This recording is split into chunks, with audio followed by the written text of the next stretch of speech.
Autostrada Kërçov-Ohër pritet të lëshohet në përdorim të plot deri në 3 mujorin e parë të vitit 2027. Pas 11 vitesh që nga fillimi i ndërtimit të autostradës Kërçov-Ohër, deri më tani funksionale janë vetëm 20 kilometra segment ky i lëshuar në përdorim 4 muaj më parë nga Vërbjani deri në Botun.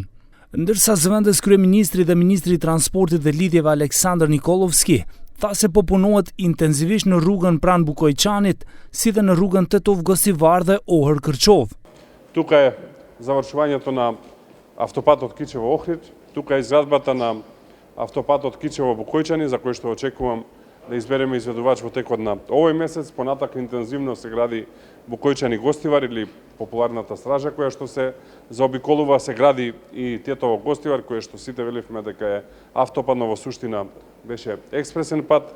Работиме и на Прилеп Битола како нов автопат, а веќе работиме и на изнаоѓање на решение за делот кој што оди od Prilep do Farish. Autostrada Kërçov-Ohër prej 57 kilometrash me të gjitha marrëveshjet anekse, deri më tani ka kushtuar mbi 600 milion euro. Ndërtimi filloi me 22 shkurt të 2014-s.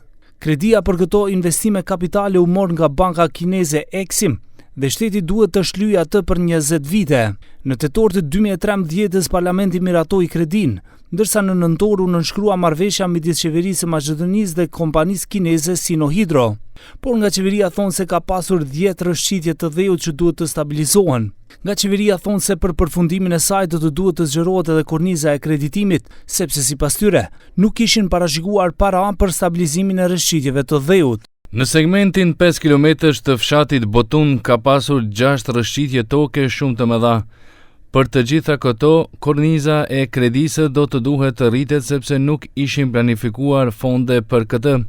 Do të mbeten 5 km në Botun dhe 17 km nga dalja e tunelit në Kërçov të përfundoj deri në fund të vitit 2026 dhe fillimit të vitit 2027. Autostrada filloi të ndërtohet në vitin 2014 gjatë kohës së VMRO DPMN-s kur Nikola Gruevski ishte kryeministër dhe ende nuk është përfunduar. Qeveria e atëhershme e VMRO-s premtoi se autostrada e re do të jetë gati për 4 vjet. Megjithatë, me ardhjen në pushtet të LSDM-s në vitin 2017, u tha se projekti u braktis, si pasojë e shumë problemeve të pasgjidhura në trase. Projekti fillestar pësoi ndryshime për shkak të një mospërputhje midis rrugës së projektuar dhe asaj të ndërtuar. Aktivitetet e ndërtimit u ndaluan dhe çmimi për këtë u pagua nga qytetarët, dhe një marrëveshje e re aneks u nënshkrua me kompaninë kineze për 185 milion euro shtesë.